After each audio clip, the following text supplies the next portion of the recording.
goodness, I was a little behind there. Welcome back to your Networth Network. I'm your host, Corey McNabb, and this is a networking style podcast where we bring on special guests, learn a little about them, about their lives, about their business, how we can all work together and get to know each other, not necessarily in that order.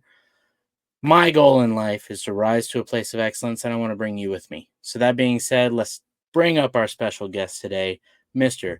Thomas Simmons. How you doing, Thomas? What's up, Corey? Thanks so much for having me on. Pleasure to be here. Love everything that you've been doing with your podcast. So congratulations. Thank you. Another one in the books here. Yeah, I'm excited. It's a whole nother side of it just to make sure you have people scheduled so that I can get these out every week. You'll get, I say you in general, if you start doing this, you'll probably find that you'll get like 2 or 3 people lined up and you'll have them record and you're like, oh, I'm good for like a month. And then as time goes on, you get closer and closer. And you're like, oh, time's catching up. I got to get more people on. So, but hey, man, I really appreciate you coming and hanging out with me. I know you pretty well, but why don't we tell the audience a little bit about yourself? Yeah, so I joined Sub2, the first mentorship community that I chose to join last year, and pretty fresh into real estate. I bought my own house, but let the realtor do all the work. So, pretty new to the whole investing side of the business, and focused on wholesaling right now. Joined a team with Corey beginning of this year and haven't looked back. It's been awesome. Yeah. And that is with KJ and Joseph Mudd, Brad Lewis, Andrew Arriaga out of Houston.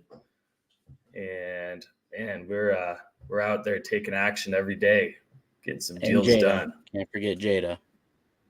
Oh yeah, Jada. There's so many more people in our team, like transaction coordinators that are behind the scenes, and we all play a role. Okay, so tell me a little bit. I mean, I know, but tell the audience about your role within the team. So I'm an outreacher. I am on the front lines connecting with agents. We're direct to agent, and on the front lines, developing that relationship, seeing what the heck is going on with their property, why it's not selling, and providing a solution. And man, a lot of these agents are knuckleheads, but there's plenty of them that want to do business, that have, their seller's best interest in mind. And I'm out there vetting the deals and bring them to us to structure an offer, and go from there. Awesome. Outreachers are closers also, which is an interesting perception, because we have to close the next call. We got to get that lead pushed into our CRM and sell the agent on the idea that creative might be the best option for their seller. Awesome. So it's been a lot of fun. Yeah, I think it's interesting how you're saying, that it might be, right? I think most people go into this thinking, especially when you just learned about creative finance, oh, this is the end all be all. This is, I'm never doing traditional, whatever. Right. But no, we're out there saying, hey, look, we have this opportunity. Let us take a look at your property and run the numbers and see if this would actually benefit you. And I'm trying to ask the questions I would imagine the audience would be asking. Are you on the team? Or like, what happens if a deal doesn't make sense creatively do you guys still try and push it, or how does that work? Everybody's in a different situation. Some people have money and they're willing to sit out the market and get that retail buyer in there. Other people, they have, life-changing situations going on in their lives, and they need a solution immediately, which is where creative will play a role. It is not for everybody. Even if it appears that it would be the best option, some people don't need it. And that's okay. More power to them.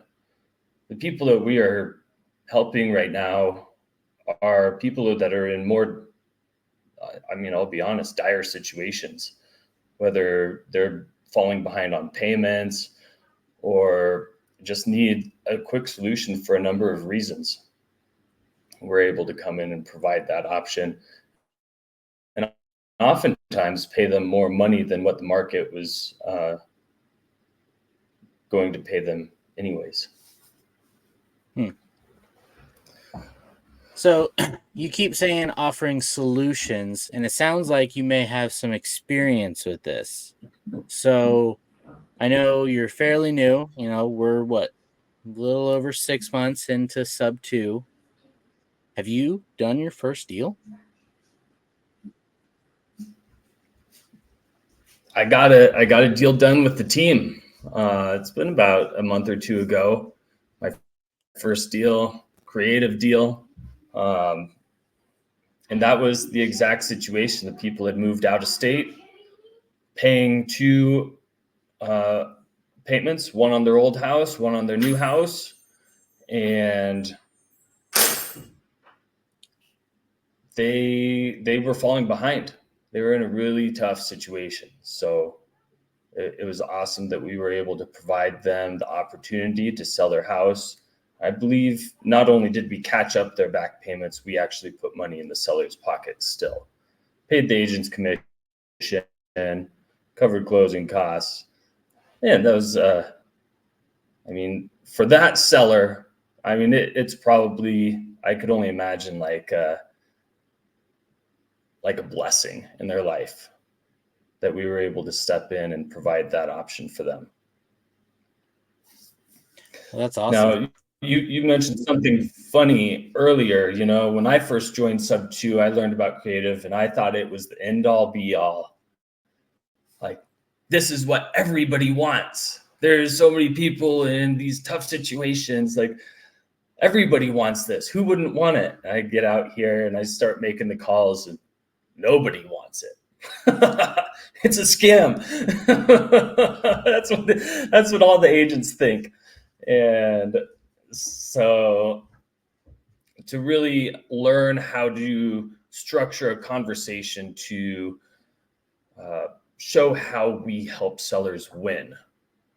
And it's not about us as a wholesaler or a buyer taking advantage of people, right? And there may be people out there taking advantage of others and giving creative solutions a bad name.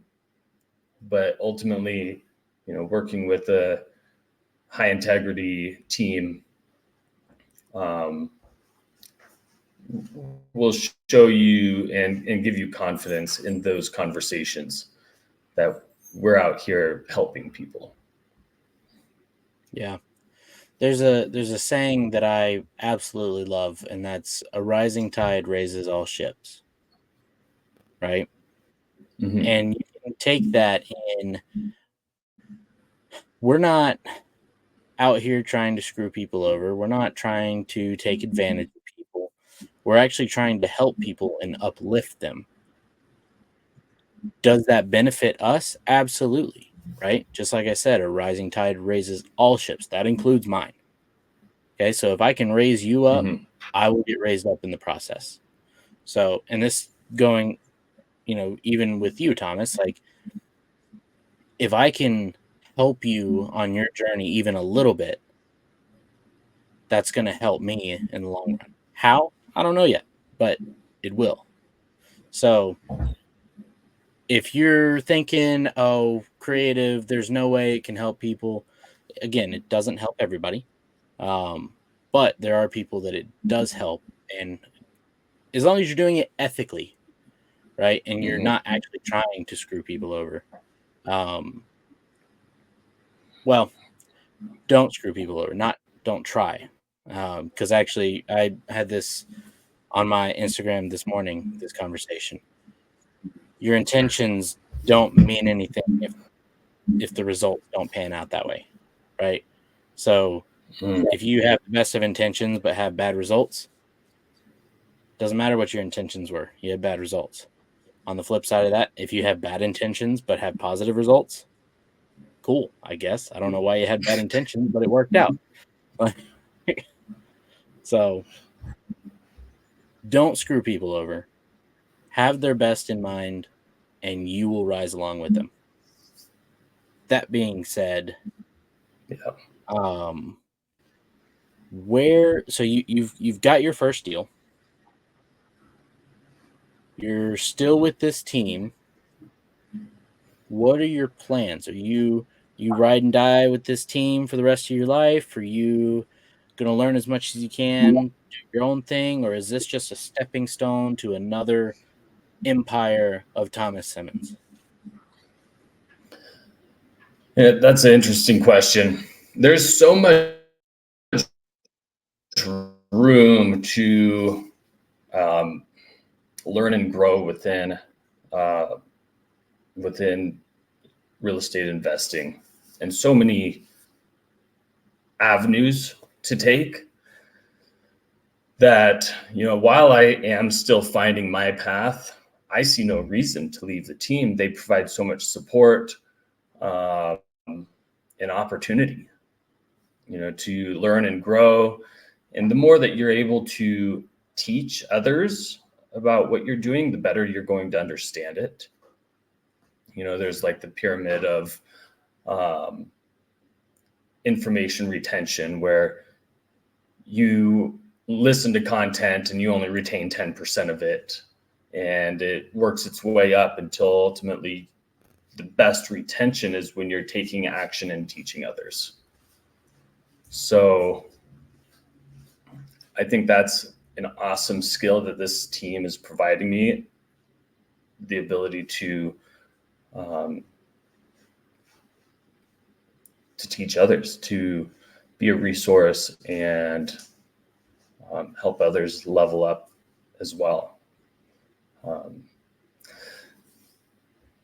I think wholesaling is a great strategy that I'm going to continue pursuing with the team for now, and possibly longer than I even think. I mean, I signed a 3-month contract with them, and here I am like 6 months later, right? And have no intention of leaving at all. Yeah, same here. But I will say, if you're doing like creative transactions, creative wholesale, like having a team in place is necessary. They are very nuanced transactions versus like cash wholesale, of which I wanted to learn more about.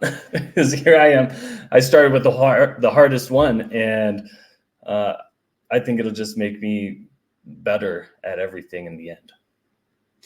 Yeah, and that's something too I've felt like when you start out learning creative, when you come across a cash deal, you're kind of like, is that it? That's all I have to do? Just hand you the cash? Like, we don't. Okay. Because I've been going through some of the Bigger Pockets books where it's talking about, traditional sale, blah, blah, blah. And I'm like, this just seems so easy comparatively. So, I don't know. It's crazy. Okay, so you want to stick with wholesaling.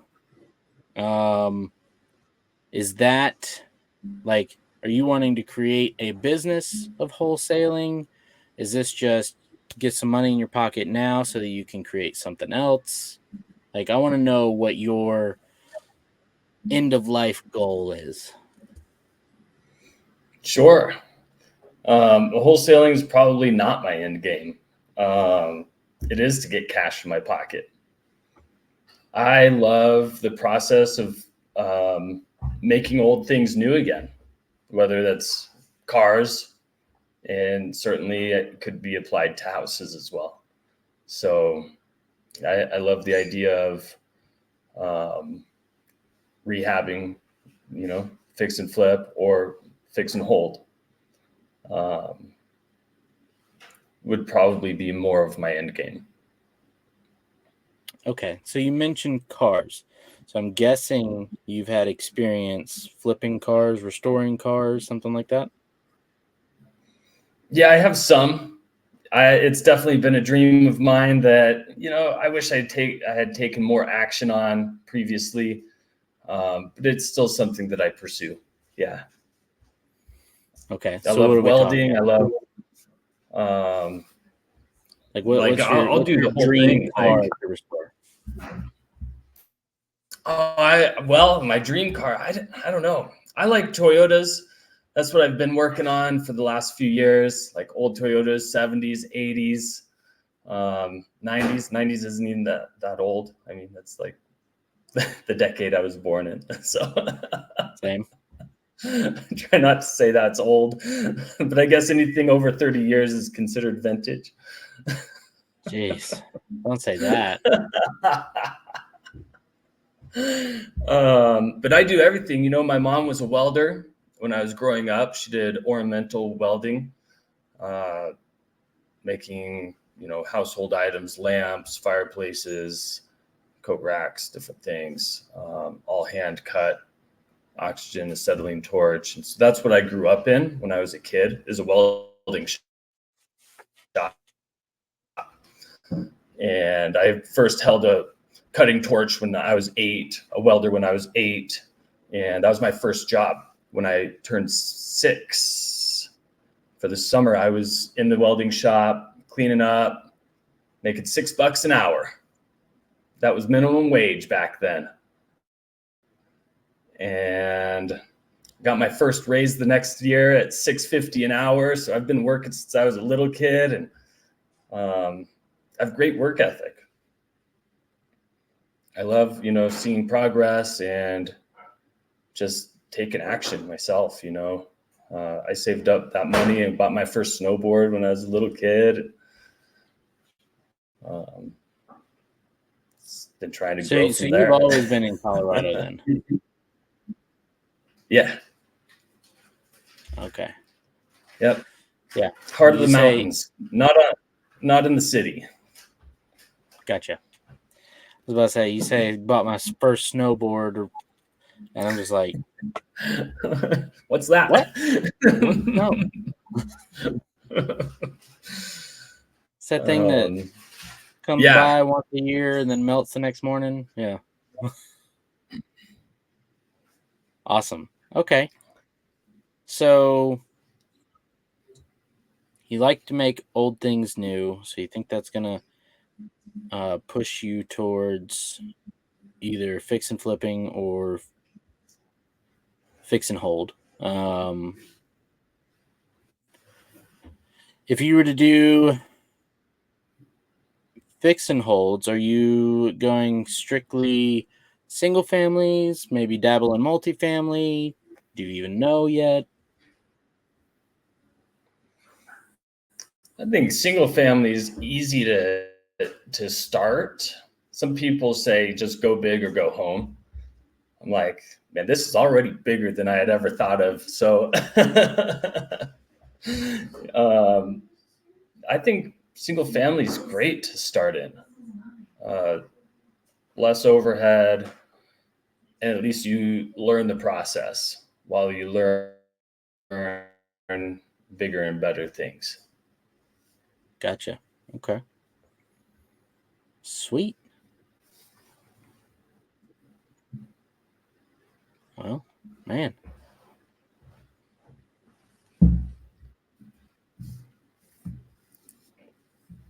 Okay. So,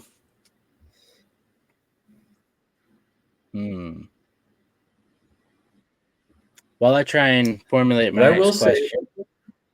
Oh, go ahead. Yeah.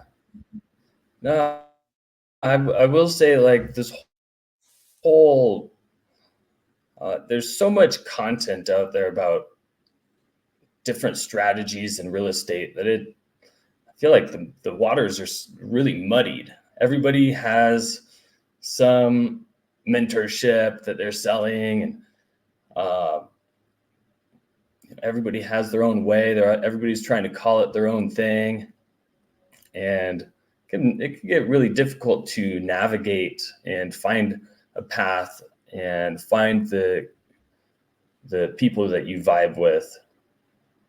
That I really feel like ultimately it's not about joining a mentorship. It's, go to your local investor meetup, meet some people, and just start getting contacts and figure out the people who you want to be with, who you vibe with, and learn from them.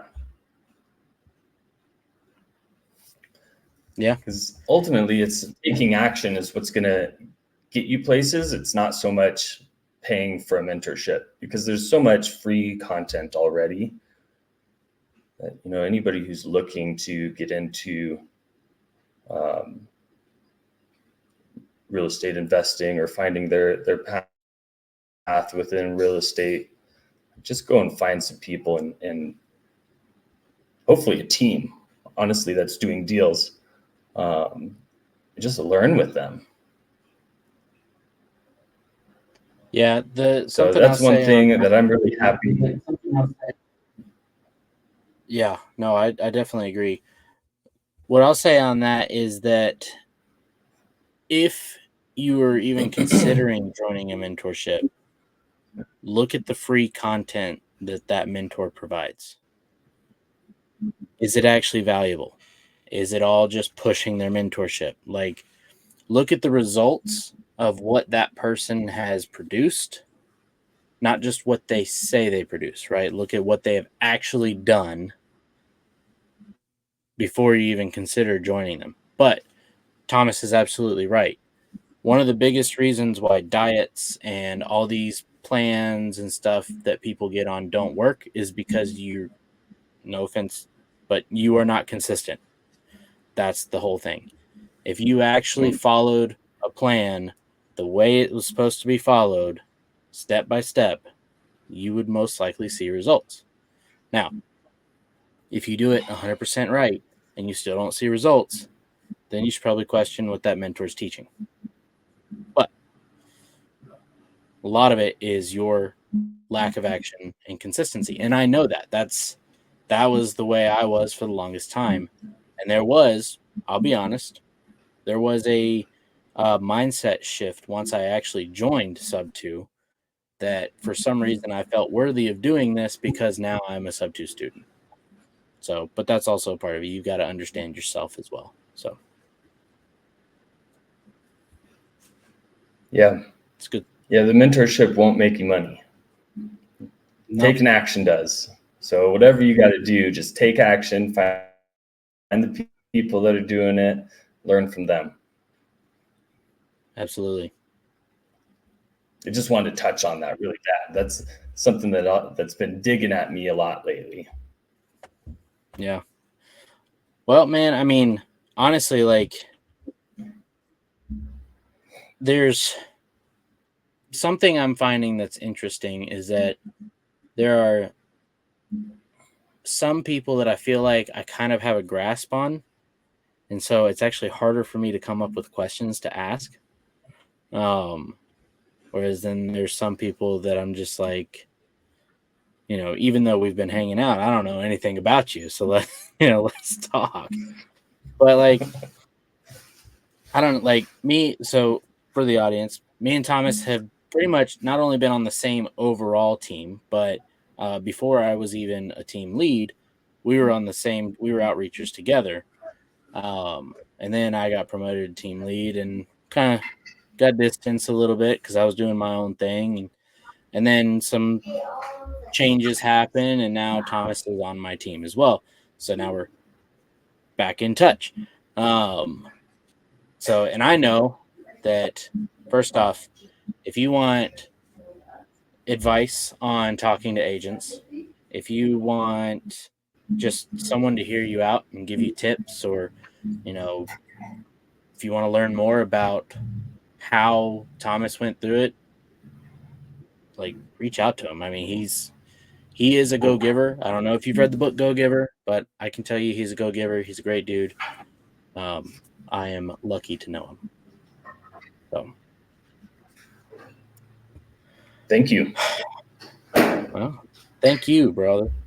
I honestly, I can't even come up with another question to ask. So unless you have something else you want to touch on, we can go into that, or we can just move on.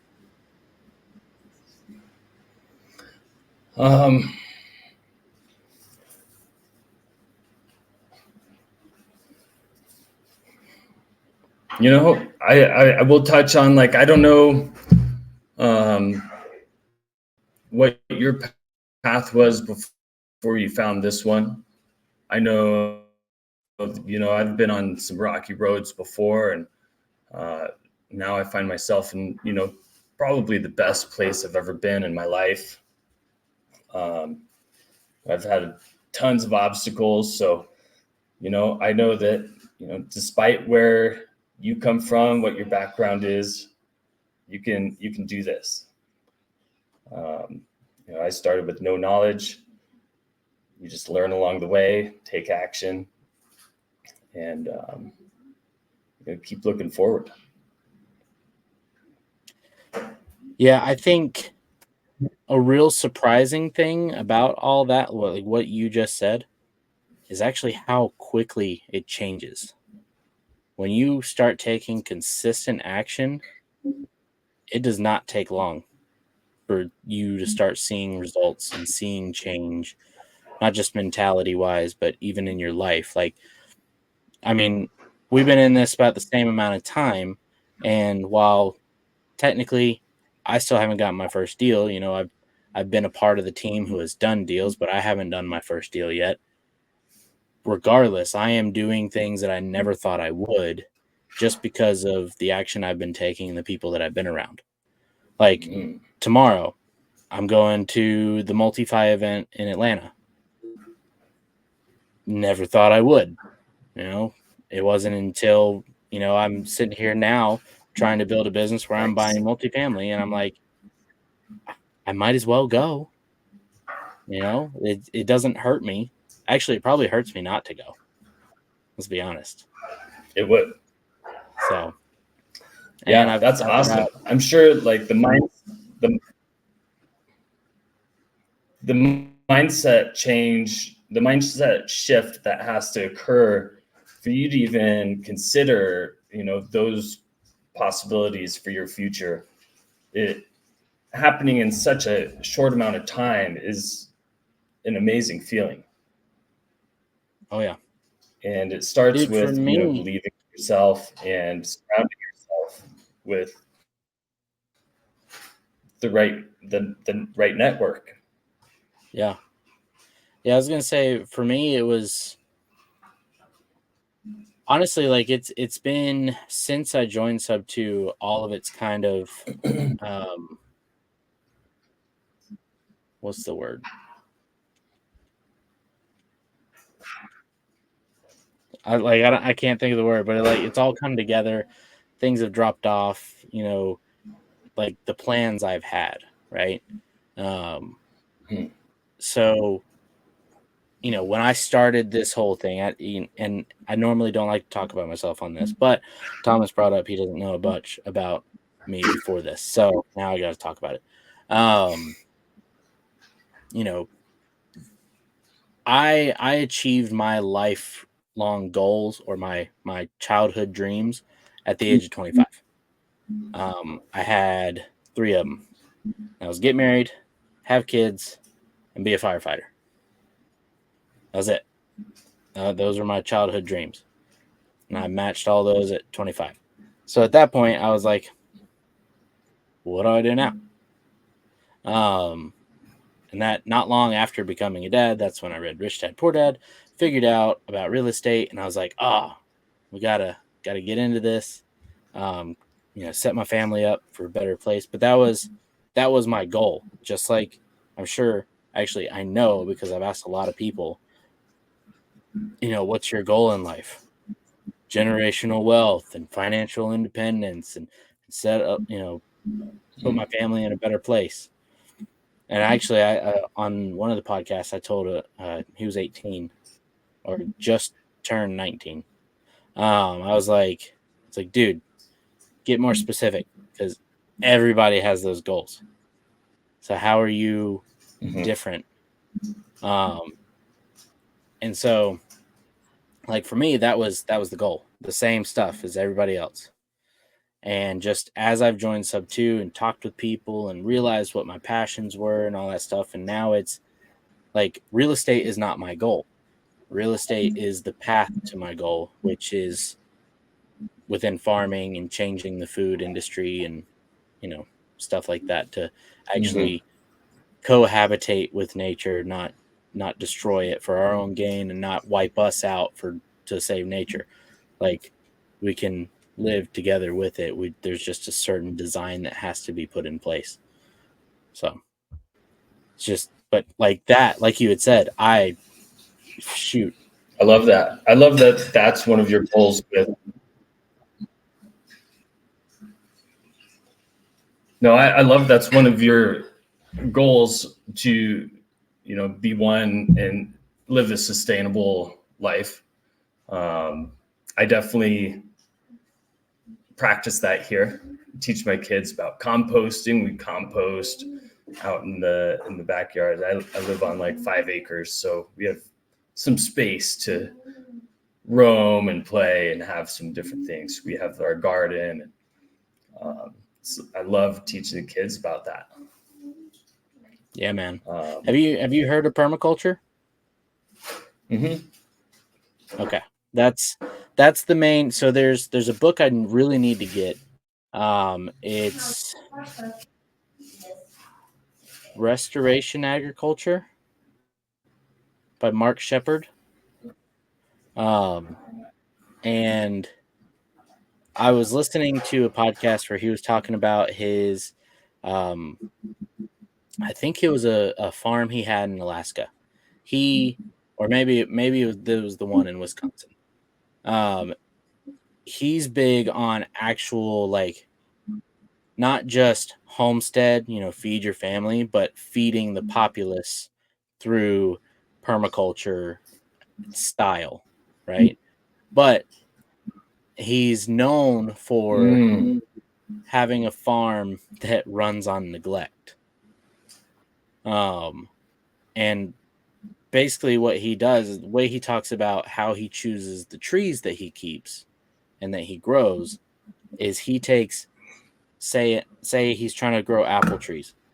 He'll take thousands of apple seeds and just chuck them out in the yard or in the field. And the ones that sprout, okay, obviously the ones that don't sprout, they're gone, right? Don't worry about those. But the ones that do sprout, now we're getting somewhere. Then he looks at the ones that, grow to a certain height within the first year. All right, that's good. And of those, how many start producing fruit within the first year? Those are the ideals. Now, how does that fruit taste? Is it good, bad? Then you select based on the qualities you want, and you cut everything else and keep those, and then just keep reproducing those trees. And so you're getting, tasty fruit from a tree that produces within its first year that thrives in that condition because you just threw it out in the field. Like those are the best trees for that, and that's how he runs it all. Like he also sets up systems so that when he raises pigs for meat, like he doesn't feed them. He puts them in a field that has all the grasses and bushes and stuff that produce stuff for them to eat that is good for them when they're young. And then by the time they get big where they need to start putting on weight, the chestnuts come in and the chestnuts drop, and the chestnuts are what fatten up the pigs. Like, those are the systems we need to be building in on nature so that it's simple. Like, yes, it's a lot of work up front because you got to put things in the right place. But then you just chill and let nature take care of it. Mhm. So, sorry, that was a little rant there. But obviously, That's that is my great. bad. Yeah, that's awesome.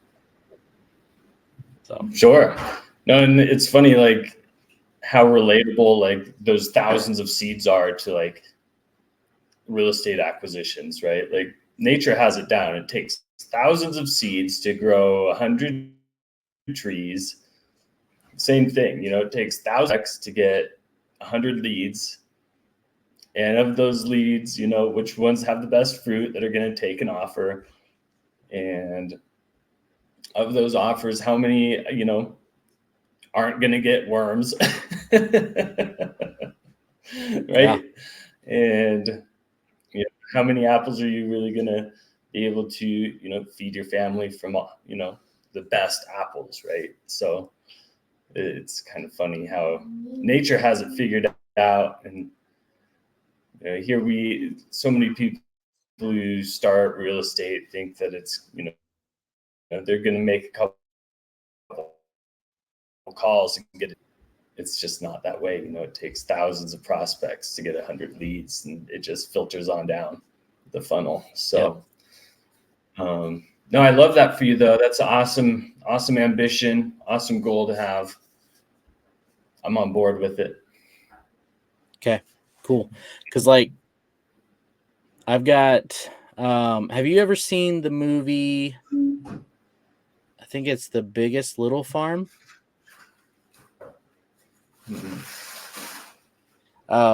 It's a really good movie. It's basically this couple that, the dude was a National Geographic videographer, and the wife was a stay-at-home cook blogger, right? Kind of like starts out one of those real estate movies where one dude makes architecture out of popsicle sticks, and, the chick takes pictures of cats or whatever, and they have a budget of $1 million, something like that. But they start out, just living in an apartment, and then they get a dog.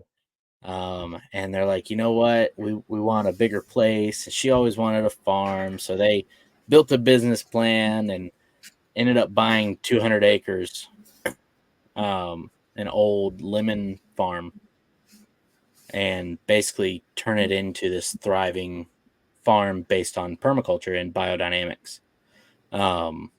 So that was really a big inspiration for me. And like, I keep half wanting to go back and, you know what? Let's do it the way they did. Let's build a plan, get all that. But that is the end goal, is to have like a 200-acre farm with my own community that lives on the farm, that also helps, bring in profit and all that stuff.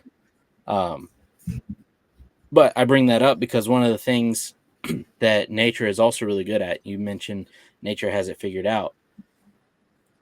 Nature also understands that there is a time frame. It's just not what you expect.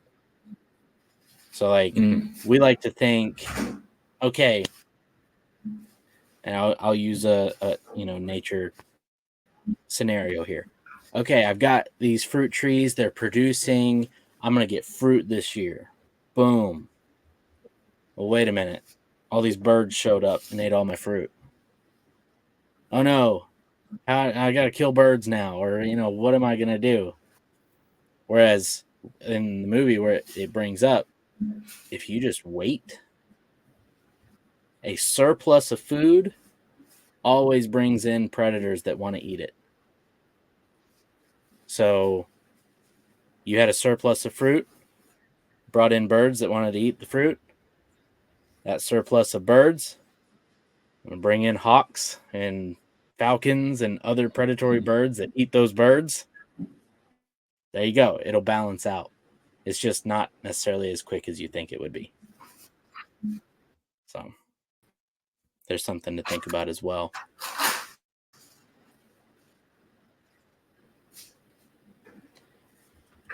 So,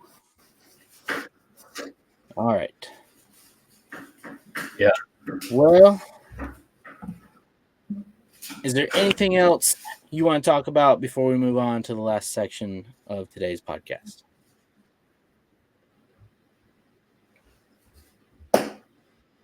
Nothing's coming to mind. Awesome. All right. So, last few questions. I ask everybody on the podcast. First off, what made you want to be on the podcast today? I wanted to support you, Corey, and all the good stuff that you have going on right now. I mean, I love that you've been putting yourself out there. How long have you been doing your podcast now? You started this year? Yep, I started this year. It's been every Monday. And this is the 24th episode. So 24 weeks. Nice job. Way to go, man. So yeah, I wanted to come on and support you.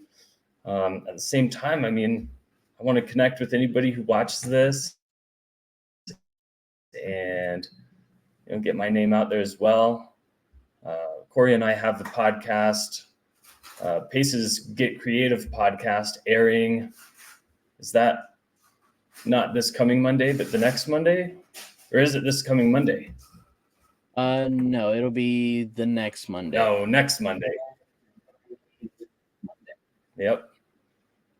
So that's exciting. Yep. Yeah, just July 1st. Just getting out there and connecting with people, networking, and I love it. Awesome. So, outside of the team, why aren't we doing business together?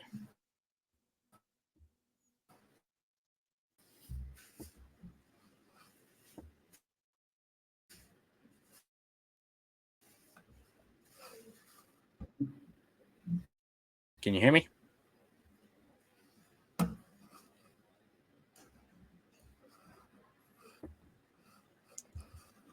Maybe having technical difficulties. Thomas, you there?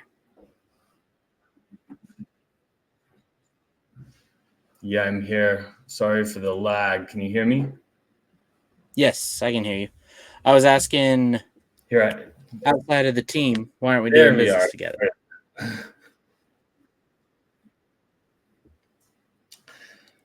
Let's find a way to do business together, man.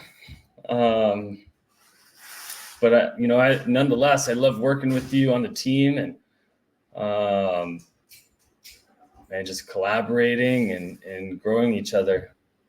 I think it's awesome. Awesome. What markets are you near? So I'm on the western slope of Colorado, Grand Junction side of the mountains, but markets I'm focused on are Colorado and Texas. Okay, I was just thinking, doing some analysis somewhere out there, seeing if maybe have you do a little boots on the ground for some multifamily or something like that out there, if it makes sense. But I don't want to make you drive too far, if you're going to be boots on the ground. Yeah, I will say, there's definitely some people on the Front Range over in Denver that are closer. I drive over for the meetups. It's like a 3-hour drive for me. So it's a commitment, but I go every month, connect with all my Colorado people on the Front Range. Okay. I'll go to investor meetups in Grand Junction. That's about an hour away from me. And those are not sub-2 specific, but just generic investor meetups. I just love, connecting with all those people as well. They're out there taking action in their own right. Awesome. All right. Yeah, we'll definitely set something up. Or at least I'll have you introduce me to some people or something. I got to do a little market analysis first though. So, cool. Well, what would you say are your strengths within business? My strengths, I mean, one strength I've been seriously developing is my conversation skills. Talking to people, talking to agents. Um, I'm good with numbers, so just like action oriented. Okay, awesome. Overall. Awesome. So on the flip side, what are your weaknesses?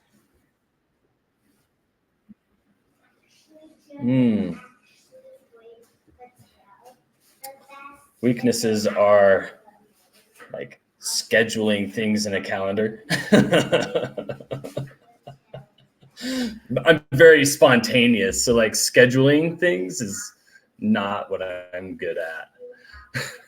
So does that go into organization?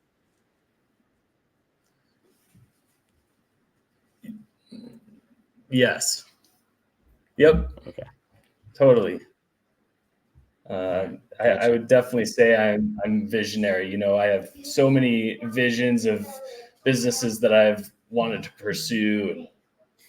Um, I definitely need somebody who's got those organization skills to keep me in line. Yep.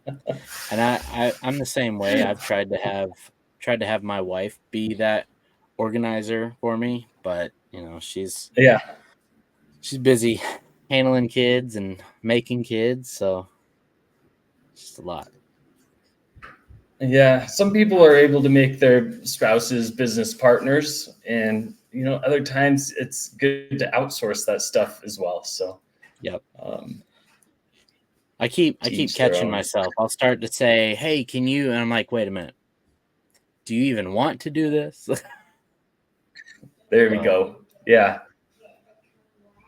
Yep. Awesome. All right. Well, last couple questions. Thomas, what do you need help with that is going to make you money in the next 30 days? Yeah.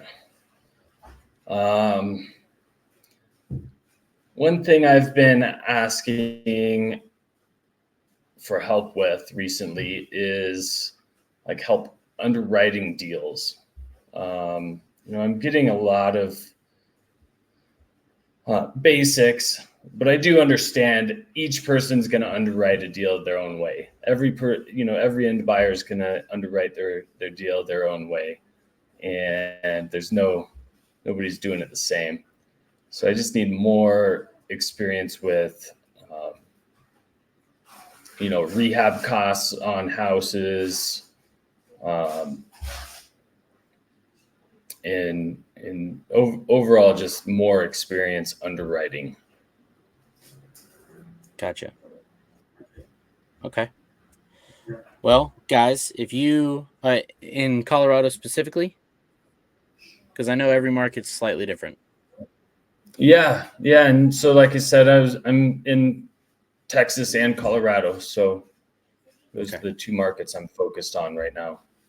So if you got experience underwriting deals, creative or cash, I'm going to assume, in Texas or Colorado, Yeah.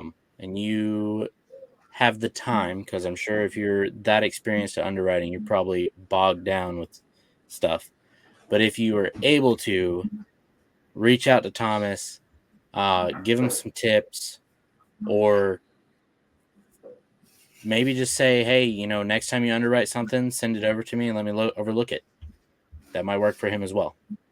But that might be an option.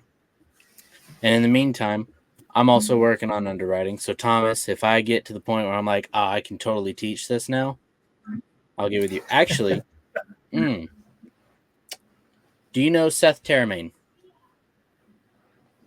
I do not. Okay. I don't know how many times I've mentioned his name on this podcast, but I feel like I bring him up a lot. I actually, you know what? I'll go on and say it. I was thinking about this. I actually got over my own, I guess, anxiety the other day and reached out to him and asked him for help, because ultimately, like, the way he's built his business is how I want to build mine. I love his method, everything that he's done. Also, he's a organic vegetable farmer. Like, you know, we're right there. I got lucky enough that Shane Evans introduced me to him,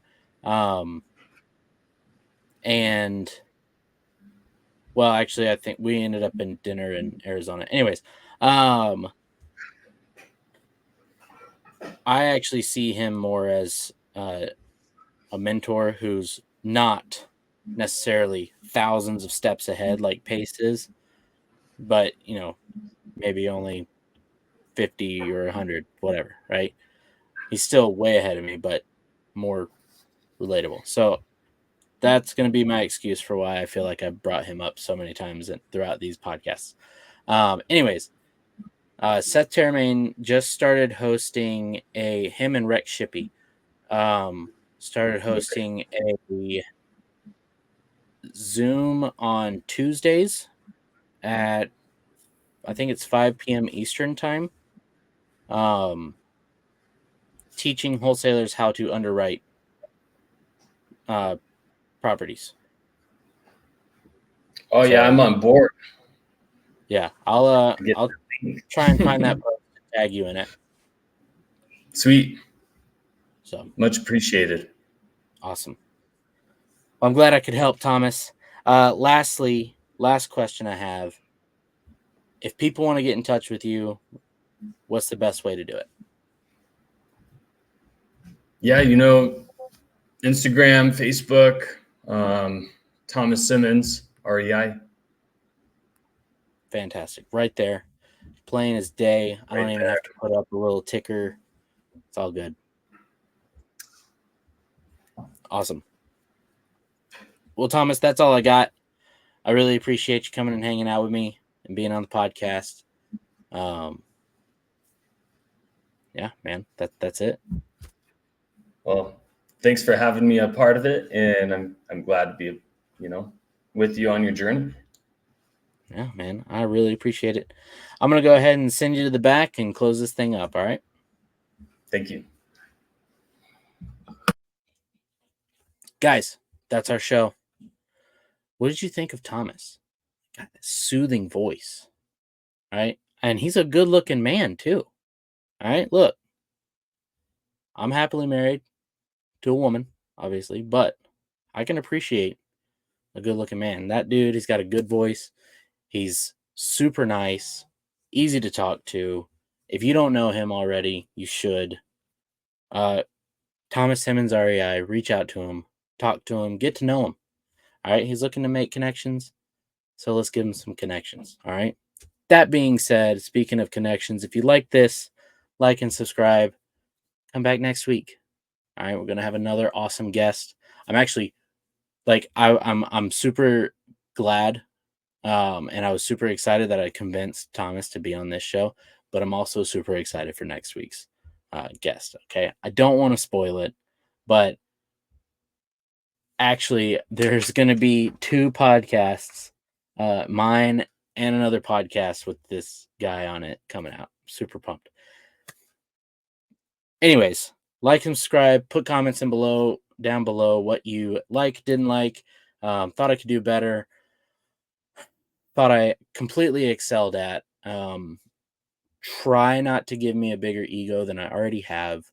I'm really trying to work on that. Okay. Yeah. Until next time, hope you guys have a wonderful week.